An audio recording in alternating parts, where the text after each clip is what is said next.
సైతం తోడుగా ఉంటూ నిలిచాం. మరి ఆ 1,05,00,000 మంది అక్క చెల్లెమ్మల ప్రేమాభిమానాలు ఏమయ్యాయో తెలియవు. 26 లక్షల మంది చేయూతను అందుకుంటున్న అక్క చెల్లెమ్మలు వారి ఆప్యాయత ఏమైందో తెలియదు.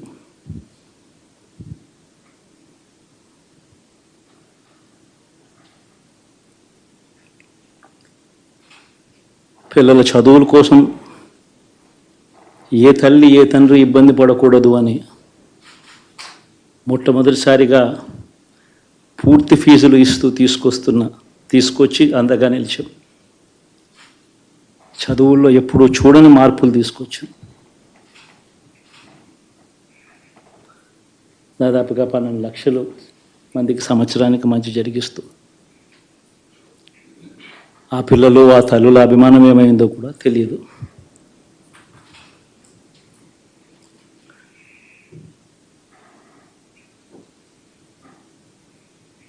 దాదాపుగా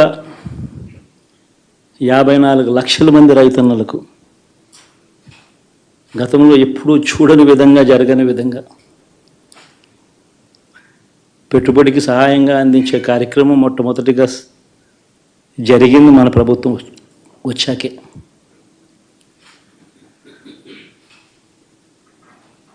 మరి అంతగా రైతన్నలకు తోడుగా ఉంటూ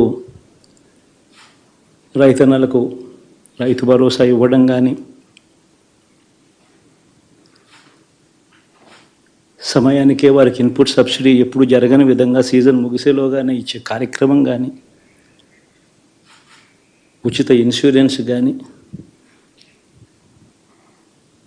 పగటిపూట 9 గంటలు ఇచ్చే కార్యక్రమం కానీ,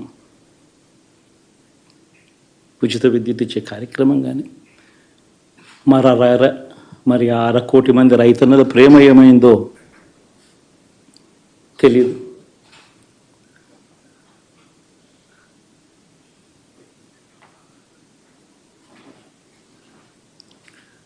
మరి ఇన్ని కోట్ల మందికి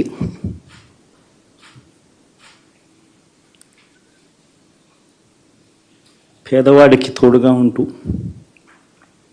ఆటో డ్రైవర్లు నడుపుకుంటా ఉన్న వాళ్ళు ఆటోలు తోలుకుంటూ టాక్సీలు తోలుకుంటూ ఇబ్బంది పడకూడదని వారికి అండగా ఉంటూ వాహన మిత్ర